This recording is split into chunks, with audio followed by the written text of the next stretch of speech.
I'm Liz Larson. And I'm Bill McKenna. And together, we created the Cognomovement system. And we'd like to welcome you to the New Life Perspectives radio show, where we're going to be sharing with you tools, tips, and ideas that are going to change your life.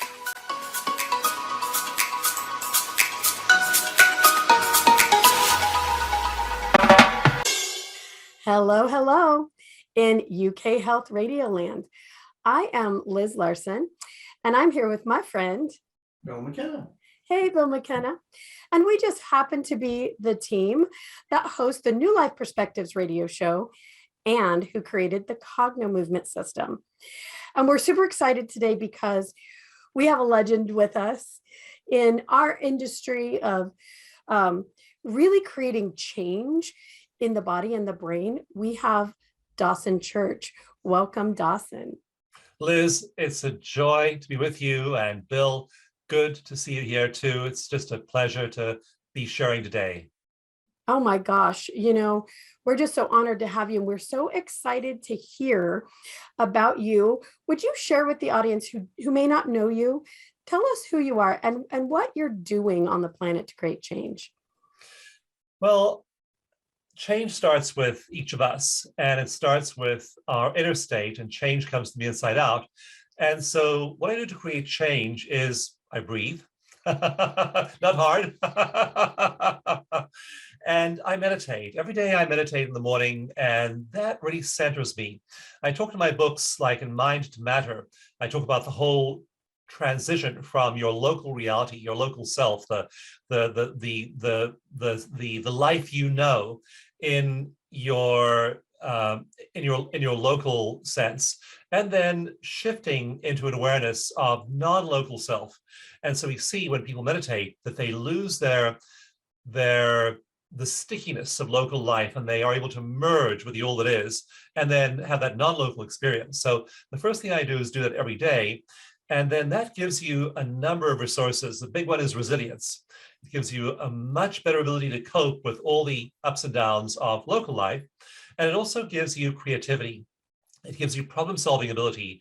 There's one study done by DARPA, an agency of the US government, that showed that if you enter the kinds of brain states that this produces, that your ability to solve complicated problems, not 1 + 1 equals, but go solve global warming. That if you enter these states, that your ability to solve complex problems goes up 500%. So you are a much more effective person now in the world if you do that. So the first thing I do every morning to make change is to shift my internal reality, and I orient to non-local reality. And of course you do that, and then you're one with the universe, and there's infinite love and joy and inspiration and well-being there. And you then start your day from that perspective. And then what you do is very different. So you've now anchored yourself in being.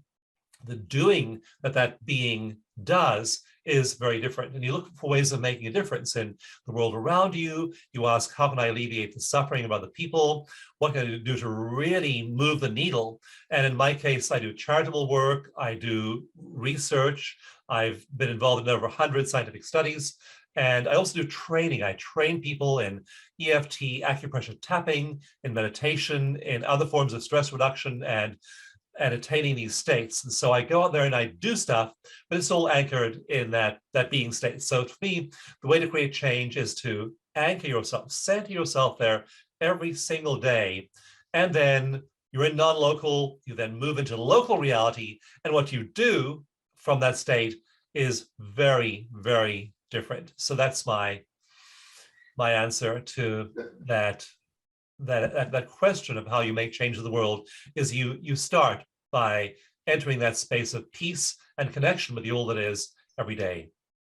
So Dawson, first of all, I want to just say, I didn't realize before I got on the call how much I like you. I was like, no, Dawson, he's on the show. But I got on the phone, and I'll tell you what, he permeates this, I love this guy. I love this man. It's like, you feel such a nice, positive feeling. I know I can feel it out of Liz too. And so there's more that's going on with this in this this state. You're emanating it, and it's palpable. But my question is, Dawson, how'd you get here? I mean, and what I mean, there was a life before this. I don't think you actually did this all your life, right? Where did you start? What happened to you? You have an accent. You're not from here in California. Right. This is a global show, by the way. So people all over the world are probably like, what do you mean not from here? So we're from California, but tell us about your life. How did you get here? Well, I was born in South Africa. My parents were missionaries, and so we cycled back and forth between the UK, South Africa, other parts of Africa, and the US. And so I got exposed to a lot of different cultures growing up, but it was a pretty chaotic childhood. And so I wound up, when I was in my early teenage years, 13, 14 years old, really depressed, really having just toxic levels of stress and anxiety, and pretty much a dysfunctional human being. And so I knew I needed to fix myself when I first went to spirituality. I joined a spiritual community when I was 15 years old. I spent many, many years, probably another 15, 20 years, loosely associated with it, doing a lot of meditation, doing a lot of study of what Aldous Huxley called the perennial philosophy. So you read Alan Watts, and he has a lot to say about this, and also read all the great masters. And so I was exposed to all of these ideas at 13, 14, 15 years old. And I was trying to essentially be a happier person, because most people I knew were, there's an old saying that most men lead lives of quiet desperation. And I found that actually was not true. Most women lead lives of quiet desperation as well. And so all the people I knew were just these depressed, miserable human beings bumping through life. And I knew that there had to be better ways. So I sorted through spirituality initially. After spirituality didn't produce much change, I tried psychology.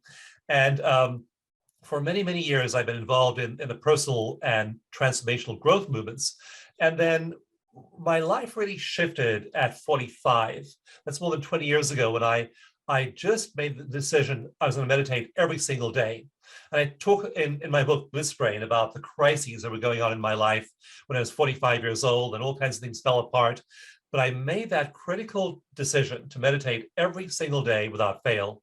And I then, within a few months, was exposed to energy therapies, EMDR, EFT, acupressure, energy psychology, all of those wonderful stress reduction techniques. And very, very quickly, things began to shift for me. I retrained myself in science, and I began to do research. I also began to do charitable work to bring these techniques to people who were suffering. And that launched me on a whole new career in publishing, and online courses, and virtual events. And so ever since then, I've been focused on this, but I'm intrigued by science, because it allows us to quantify what's changing for people. I don't want to know that you're happier. I want to know what percent happier you are. Are you 14% happier, you're 25% happier? And what we're finding now in the science that both I and my colleagues and people I know are doing, we're finding that when you do this, when you meditate, and when you orient yourself to the all that is, and when you tap and you shift your energy system in your body, because tapping is working with the acupuncture meridians, we know it starts to produce changes in your brain the very first time you do it. We know from other research I've done that do it for 30 days, only a month, and it starts to produce anatomical changes in your brain, marked anatomical changes. You're changing the anatomy of your brain. You're dialing down the stress systems in the brain. You're dialing up all of the pro-social emotions: compassion, gratitude, joy, awe, AWE. All of these things are starting to increase in your life. So I've been doing this myself now for many, many years. And when I did that, all my PTSD symptoms disappeared very quickly. I began to be, first of all, a happy person. And then when I began to get into advanced techniques from this part of Hinduism called Vedanta, or non-dualism, I went from being merely happy to being amazingly happy. And then I had a critical event in 2017 when I was involved in one of the big wildfires in California, and my wife woke me up at 12:45 a.m. I looked out the window. There was a glow on the horizon. I walked outside. There was a wildfire sweeping toward our neighborhood. And we literally grabbed the car keys, sprinted for the car, and it drove out as the trees were exploding in flames. And we lost absolutely everything. We lost every single possession we owned. Just in a few moments there, we got to safety, just barely got to safety. Many of our neighbors died. Many people died in the fire. 5,000 homes were destroyed in just a few hours. So it was a shattering event. And yet, as I would meditate every day after the fire, I also got really great psychotherapy, got great treatment, trauma treatment from friends of mine. But I meditated every day, and in the next year, I wrote a book. And I wrote this new book, Bliss Brain, because I couldn't figure out how I could be so happy. It's like, you just lost everything. Are you nuts? I mean, we literally, I lost all my retirement savings, our business evaporated, everything just totally crashed financially, personally, and we had literally nothing except that car we drove out of the flames, and they had to gradually rebuild. And it was, to say it was a difficult year would be putting it mildly, and lost all my retirement savings. We were heavily in debt. I mean, it was just objectively a nightmare year. And I would sit there in meditation, and I would breathe, Bill, and I'd attune to the all that is, and I would be in absolute ecstasy, not just happy, but absolutely bliss, stoned out of my mind happy. So I began to look at the science of this and look at chemicals like neurochemicals like anandamide, the bliss molecule, and serotonin and dopamine, and what they do in the brain. And it turns out you can have an enormous effect on all of these things by meditation and by tapping. So that really catalyzed me teaching and explaining how it's not dependent on everything being okay outside of your life for you to feel good inside. You can feel amazing inside when you've literally lost everything. And that's where I'm coming from today, is training people to acquire these elevated spiritual, mental, and emotional states. So that was the big catalyst in my life back then. Wow. Well, what I had got some questions for you right after our break. That I want to hear more about what happened next. All right. UK Health Radio, take it away. All right. So Dawson, 2017, literally burnt to the ground. Every single, it sounds like it was your entire life systemic, but yet you utilized these techniques to put yourself into a whole different state.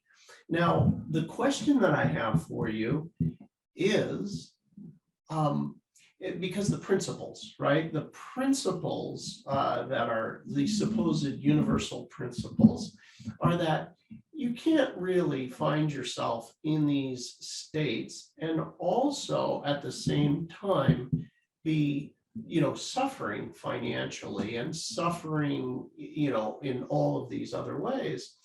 My question is, did everything reconstitute? Did it all come back, or did it continue at that same level, or did your life blossom? What happened? There were about 2 very difficult years after the fire, and I had a health problem. I'd have an operation, and I was struggling. I mean, we couldn't meet payroll, and so in the company, so I was having to draw down my retirement savings to pay members of my team. So it was 2 difficult years on the outer level, and yet I would just have this attunement every day to the all that is, to non-local. And when you think about, for example, these studies of Franciscan nuns and Tibetan monks who are entering these elevated emotional and mental states, they're out there and they're utterly blissful, and they have nothing. They don't even own the cassock on their back. They don't own the cot they sleep on. They don't own anything at all, and yet they're wildly happy.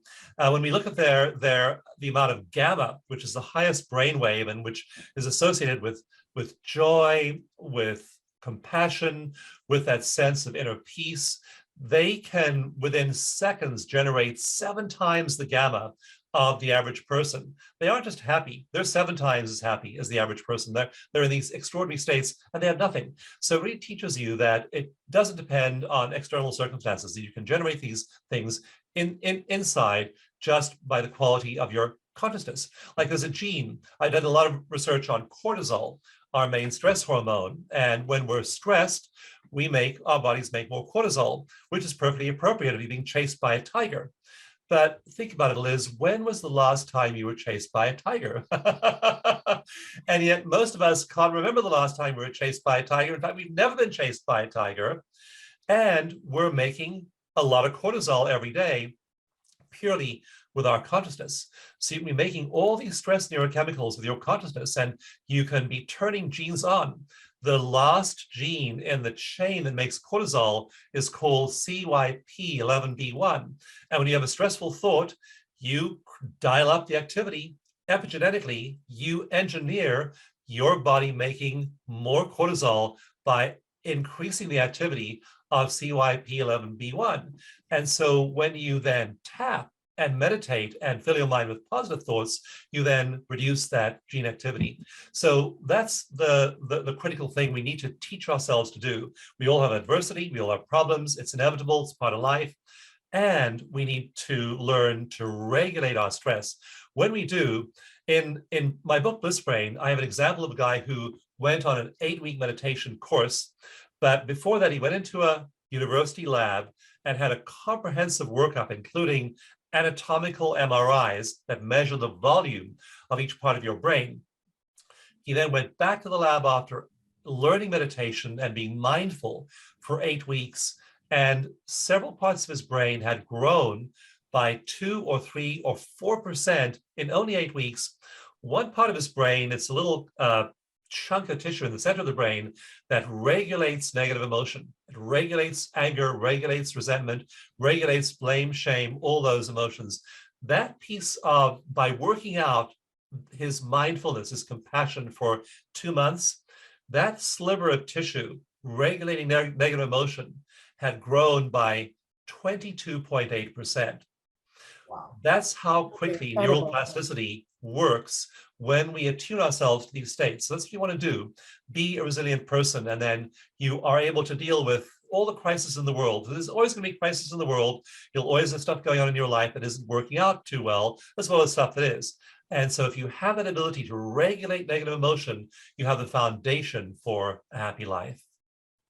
Incredible. I think that most people don't consider the sizes of the parts of their brain when they're talking about stress or happiness, right? That there's actually physical changes that happen within the body and the neurology that then create new patterns. It sets you up to be happier. It's like something that builds on top of itself. So it's not just about the emotion of happy, it's about the physiology of happy. Absolutely. Physiology and psychology actually determines your physiology. If you have that positive psychology and that positive outlook on life, regulate your stress, you're literally changing the gene expression in your body. In one study, an hour of that one technique I teach, EFT acupressure tapping, where you're tapping on acupressure points on your body, 1 hour of that dialed up the expression of 72 genes compared to an hour earlier. An hour of that dialed up 72 genes. What those genes do is amazing. Some of those genes are genes that suppress throat cancer, prostate cancer, colorectal cancer, genes that help protect your skin from the sun's ultraviolet radiation, genes that enhance fertility, genes that boost cell metabolism, so your cell metabolism and cell communication works better, genes that actually help your nerve cells in your brain conduct signals better. 72 genes like that upregulated by 1 hour of this. So your thoughts and your disposition, your emotions are producing remarkable changes in your body, and it's all under your control. You can just choose to reduce your stress with EFT, meditate to feel great, tune into the universe, and suddenly, not only are you feeling much better, you're having this massive cascade of effects in your physical body. It's true. And you were talking about cortisol earlier. We know that when the cortisol is decreased in your physical body, that fight or flight, that lion on your butt, actually it's decreased in your field as well. And the people around you are not signaled by your cortisol spiking out of the planet and announcing that there's a lion somewhere in the room when there really isn't. So we've seen this effect really just ripple throughout families and workplaces. When one person creates this change neurologically, chemically, and electrically in their own body, changing these cascades of hormones, electricity, chemicals, like you're saying, it really affects everyone. Have you seen that same effect with people doing EFT, changing the people around them as well? Yeah, I'm so intrigued by this that I have a whole chapter on this in my book, Mind to Matter. And that's a book on the science of how our brains actually literally create material reality. We literally have thoughts, we have concepts, we have beliefs, we have worldviews, and they literally translate themselves into the world around us. And every single chain of scientific evidence is there from thought to thing.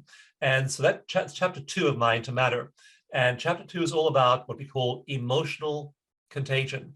Just like the coronavirus is contagious, just like the flu is contagious, just like certain diseases are contagious, emotions are contagious and they ripple through people.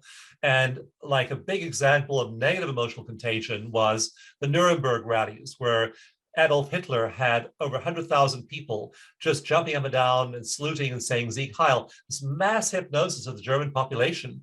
But we've had it here too. I saw that when we were going to war with Iraq, this totally pointless war that we got into in the early 20th century. And this like mass hypnosis going on where people were going along with this negative emotional contagion.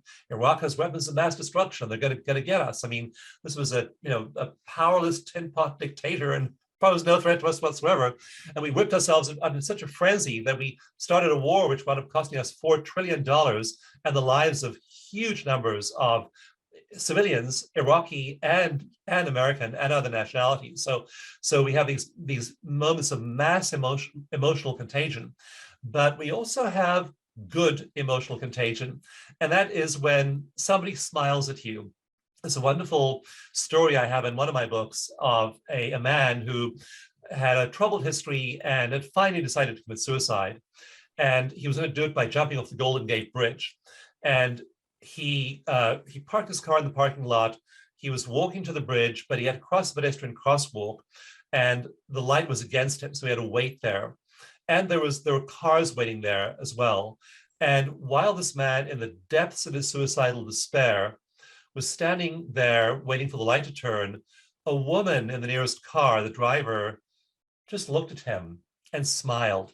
And she had such love and compassion and sweetness on her face.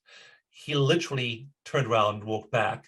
That's the contagious power of emotion. You have no idea how much your smile, how much your love is going to affect people around you. So I just basically walk through the world smiling like crazy. And you know what? Everyone smiles around me. And then I think, wow, geez, I'm on this planet where everyone's happy. This recent situation that happened has created something wonderful too, where you have more and more people who are saying, I turned off the news. I just couldn't take it anymore.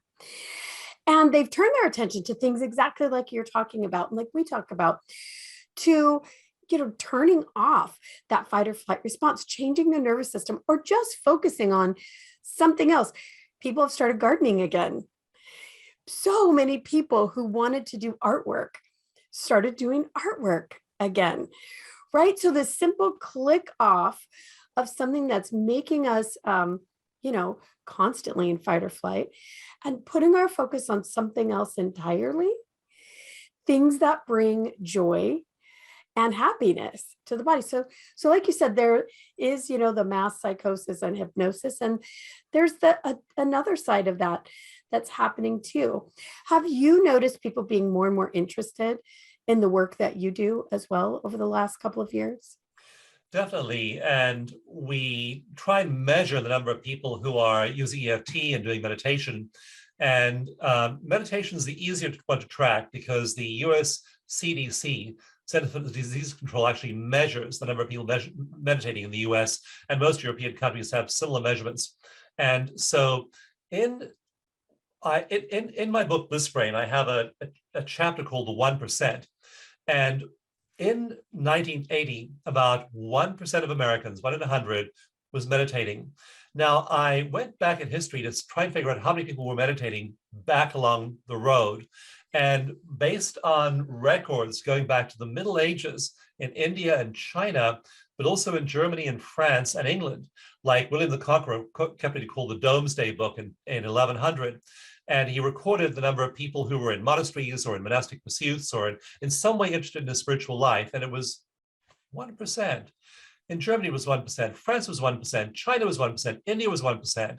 Virtually every country from which we have data, there's always been about 1% of the people who were involved in spiritual pursuits. So that's been the baseline for as far back as we can trace, around 1,000 years. But by 2004, it had quadrupled to 4% of the population meditating. So it went from 1% for at least 500 years, maybe a lot longer. Suddenly, we see a rise in 20 years to 4%. Today, 14%, according to CDC numbers. Wow. So there is a massive increase in people shifting their consciousness. And you use the word focus, focusing your attention on the news or focusing it on something else. And that's entirely up to you. You and only you decide where you'll focus. Is there stuff that sucks? Absolutely. Is there stuff that's going to drive you to absolute dancing paroxysms of bliss? Absolutely. Which one will you focus on? And if all you focus on is the bad stuff, then you're filling your consciousness, this precious gift you have of awareness, you're filling it with all that negativity, but it's your choice. You can shift your focus and then just go and find the sweetness, the beauty, the love, the magic in life. There's an old poem from the 18th century. I forget who the poet was. He said, "Two men look out through the same bars. One sees mud and one sees stars." Where are you going to focus? That's a really, really, really good one. Speaking of shifting focus, I want to ask you something before the break. Hopefully, I have a little bit of time. You have teams that go out and actually help during tragedy, don't you? I think the first time I heard about it might have been Katrina. Is that accurate? Or Yes. Yeah, we've had volunteer teams go to US disasters like Hurricane Katrina, and we've also had teams at school shootings like Newtown, Connecticut, and now we're putting together volunteers to go to Uvalde, Texas as well. And we work with people who've been traumatized. I mean, these kids are unbelievably traumatized. The whole community is traumatized. And so we've developed ways of working with them. And one of the most horrific events was the Rwandan genocide in 1994, where about 1 million people were literally hacked to death with machetes, and many of them were killed in front of their children. And so these children were then, in this very poor country, parked in orphanages after the war was over, and these kids then just stayed there. And they were having flashbacks and nightmares. We've had several volunteer teams now go and do EFT with those children. And we have data on the results. And the data is absolutely stunning.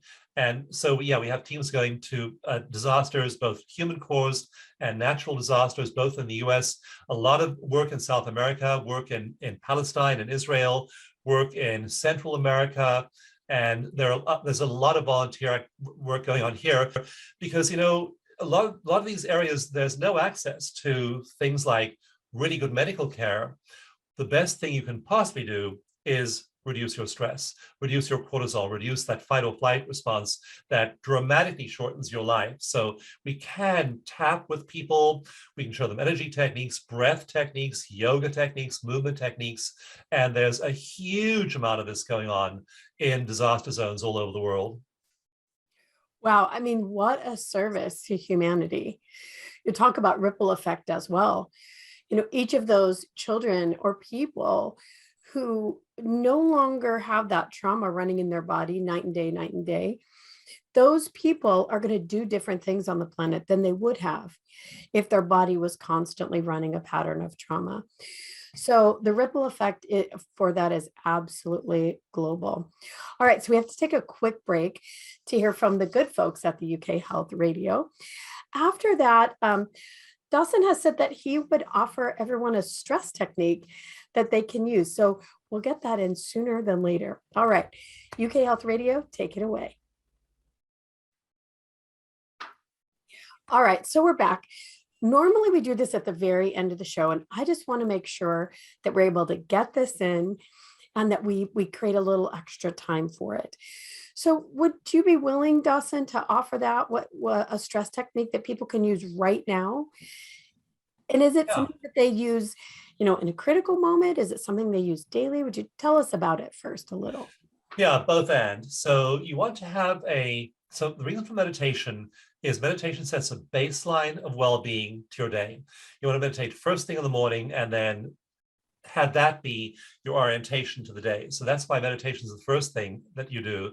But then you get to work, or you're with your family, or there are events that happen, and then they disturb you. They're emotionally disturbing. So what do you do at noon or 2 p.m. when your inner peace has been disturbed? And that's when you use tapping, when you use one of the other breathing, one of the other techniques. And I'll show you a really quick one here that you can use that doesn't take long to do. And I want you to measure the effects. And so Liz and Bill, I want you to actually do this for real and use real numbers. So think back on the last 2 weeks, only the last 2 weeks, not any further back than that, 2 weeks, about an annoying event that happened. And the event should be fairly brief. Don't pick something that was like 3 days long. Pick something that was a few minutes long, or pick, if it was 3 days long, pick the most intense 5 minutes of it or 3 minutes of it. So I can tell, Liz, the moment I said that, you had one. Don't tell me what it is. I don't need to know. Like we're working with traumatized people who don't want to talk about the earthquake or the shooting. So we just do this silently with people. If you think of this thing from the last 2 weeks, now give it a score from 0 to 10, with 10 being the maximum emotional distress and 0 being no emotional distress. And then give it a title. So if it was a little movie, what would the title of the movie be? It might be The Fender Bender, it might be The Long Waited Line, it might be Going to the Bank, whatever the title is. Just think of the title, so you have a title and a number, and tune into your body and see where you feel in your body. Is it in your shoulders or neck or head or chest or gut or knees? Where is it in your body? And since you're both somatically oriented people, you will be able to do that. So you've got your body location, your number, and the title of your event. So now, thinking about the event, just cross your hands over your arms like this, like you're giving yourself a hug, and stroke your arms back and forth. This is a technique we use for some of those traumatized children. It's called the butterfly hug. It's part of the field of energy psychology. It calms the stress response in the brain. And then breathe. Breathe and really focus on that negative event. Think about what you heard, tasted, touched, saw, felt, all the sensory channels. And tune into your body while you're stroking yourself. Feel that body location. Feel your breath. Really tune in to that physical sensation in your body while you stroke yourself. And also do a little bit of tapping. So just tap. This is called bilateral tapping, alternate side tapping. You can also do homolateral, which is the same side. Either one works. So you're tapping now. And again, you can't see this, but it's sending tiny signals through your body's connective tissue. Thinking about the bad thing that happened, about the name of it, about the body sensation you feel. And then also tap in the center of your chest, This is your central meridian. And then tap between your eyes. This is your governing meridian in acupuncture. Feel your breath. Think about the troubling event. Then tap below your eyes, below your pupil of your eye as well. Also tap right below your collarbone. This is your kidney meridian and your stomach meridian. Really tune into the event. Physical feeling, the name of the event, and then switch sides. So other eye, other side of your body. Feel your breath. Thinking about the event, all the sensory aspects of the event.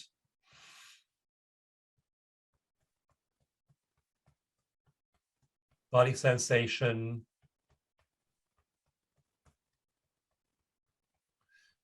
And then hold your hands over your heart, just like this. And then there's a little exercise that will help generate slow brain waves and counteract fight or flight. So keep your head steady and just look up at the ceiling while you're keeping your head steady. Look down at the floor. Look all the way to the right. Look all the way to the left. And then look at the ceiling again and relax. And now think about the event, name of the event, body sensation. What's your number now? What's your score on that 0 to 10 scale? So just give me your actual number, 0 through 10, Liz. What were they before and after? So mine was a 4, and it was this just little annoying moment between my husband and I. And we get along great. I mean, the work, Bill and I do helps with that a lot along the lines of what you do. But there was this little moment, like, I think I was hungry, hangry. And this moment of tension. And so it was about 4 when I touched into it. And it's cleared now. It's a 0. Yeah. Not a 0. Good. Super. Yeah. Yeah, that's a good example of using EFT in response to the stresses of the day.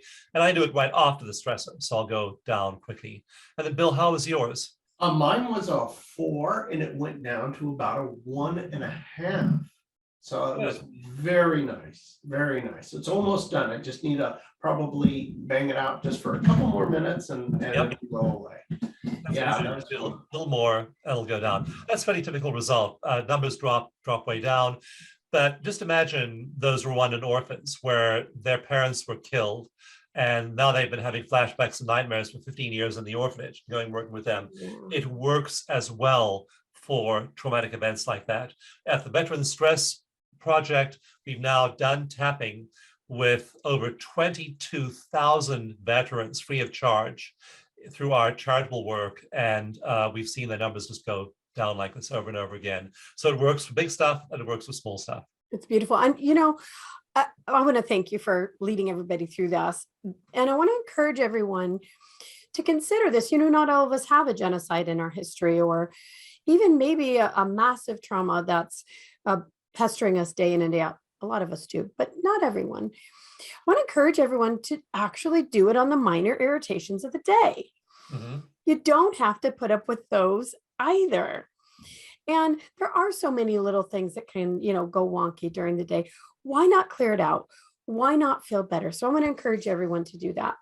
And I know that Dawson has to go really soon. So I want to make sure that everyone knows where to find you. The first place is Amazon and the book Bliss Brain. And everybody get this book, read it. And when you do, would you do Bill and I a favor? Would you please review it? That really helps a lot. You may not know this, but if you review something on Amazon, if you love it, give it 5 stars. It really, really helps. So if you read it, give it a rating on Amazon. And then and do this for Dawson. God, what a human that is. Think about that. Rwanda, all these horrible things, right? You just do him a proper and go and do a review for the guy. I mean, he's helping humanity in a big way, and we need to support him. And where else can people find you, Dawson? Well, the best way to find me is by downloading the free EFT tapping mini manual, and you can download that at tapping just the word tapping, gift.com. And the reason I wanted to go there is that we have discovered in some other research we've done that if you meditate in a certain way, that the number of immune marker molecules in your mucous membranes more than doubles. So we looked at this research, we've done primary research on these molecules, and they are protective against all kinds of viruses and bacteria. But there's a special meditation there that incorporates this research, and that's at tappinggift.com. So that's the best place to go. Fantastic. So guys, we have to say goodbye to Dawson, but hold on, everybody, don't leave us. Bill and I have a little bit more for you. But for now, we just want to say thank you, Dawson. And it has been really a true joy sharing this conversation with you. It's been a genuine pleasure. Yes. Bless you and bless your work. Thank you. Thanks. Back at you. I really enjoy him as a, Yeah. as a human. A nice Because human. what a pleasure to have him on. And think about that. I mean, conceptually, going into the worst of the worst situations and helping the people that are affected by these things. I mean, you gotta have some real mojo to do that. So, Yeah, well, and there's even I'm, logistics of setting all that up and all that's amazing work that they've done. And Bill and I really hope that we can get involved in that ourselves as well, helping out people that really need it. So speaking of which, we want to talk a little bit today about, we told you about a seminar that we have coming up in September called Cogno Conscious.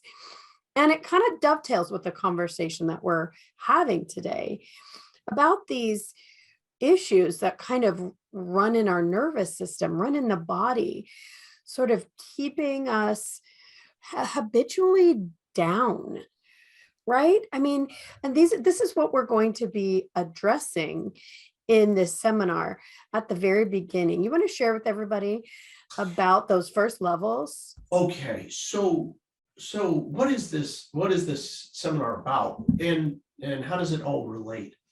Well, it turns out that all of us, you were born here on the planet Earth, and then you had a bunch of events happen, right? All kinds of things.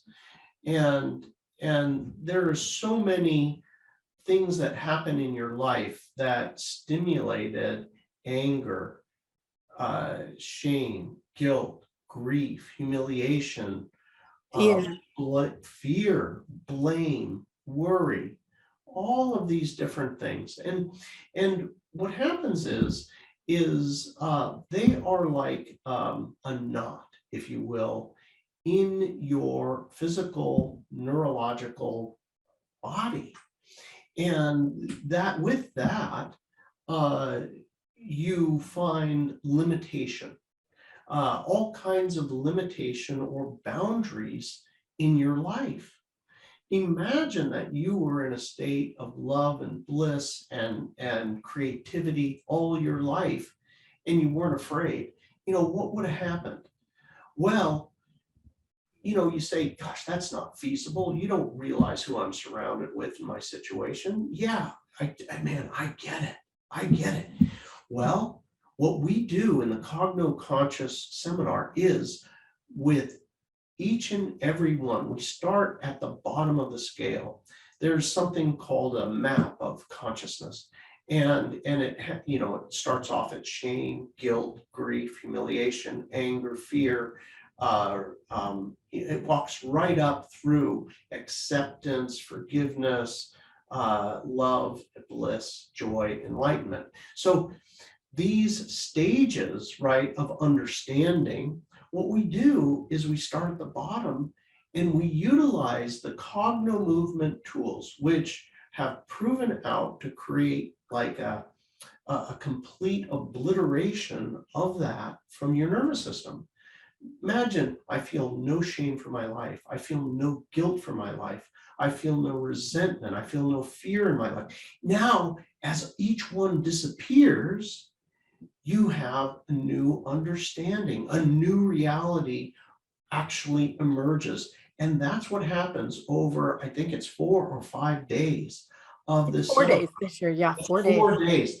And it is there is no other word than transformation. Yeah, and I want to share with everybody. Everybody might be thinking, well, how in the world and what does it have to do with conscious? Well, I know that you can feel it if you think about it, that those ideas of shame and fear and guilt, that they're heavy. And the truth is they have real mass. And those patterns, that's what Bill's describing, is just a pattern running in the body that just gobbles your available horsepower, your energy. It keeps your mind focused on these problems in life. You know, shame is at the bottom, it's the heaviest, and it just devours energy.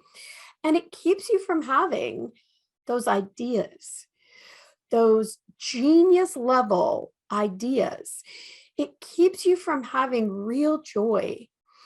But it's just a function of the size of that program, that pattern in your system.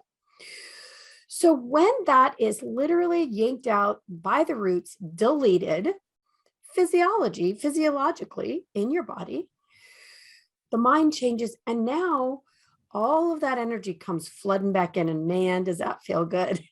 It's an incredible experience. Yeah. And people start to have new ways of thinking immediately. Those ideas start to flow. The lightness returns to the body. And now what we're talking about, why the consciousness is higher, why the awareness becomes higher, is immediately you have the energy to shift your focus permanently in reality. The energy goes to healing. It goes to this higher level of thinking. You are changed physically. So I think that's the biggest thing about this particular event is we are hitting every one of these up the Hawkins scale. And I think there are 16 or 18 up the map of awareness. And we work each one of them over these days, and you get that energy back and back and back. And your nervous system is changed and your mind is transformed. And just like Dawson was talking about, we're changing the genetic code, we're changing people's history, and we're certainly changing what's possible in the future. But I do want to say, this is our biggest seminar of the year, and it's the hardest.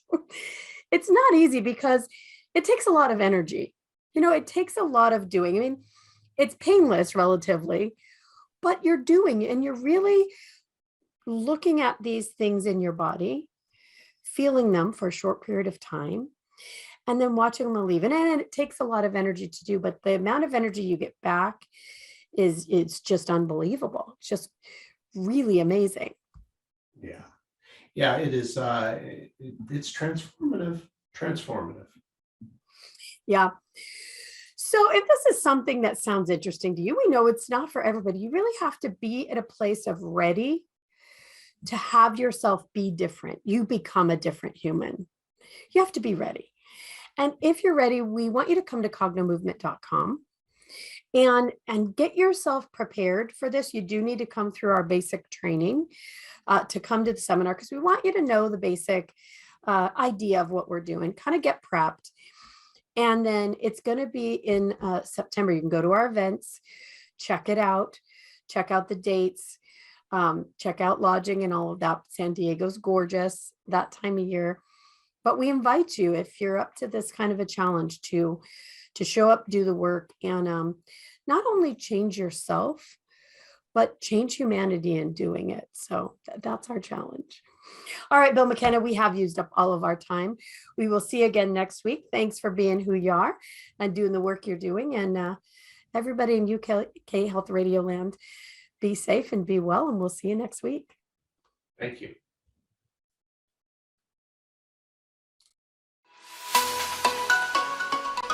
Thanks for being here with us on the New Life Perspective radio show. For more information or to find out more about the work that Bill and I do, please visit us at cognomovement.com or email us at info@cognomovement.com. See you again soon.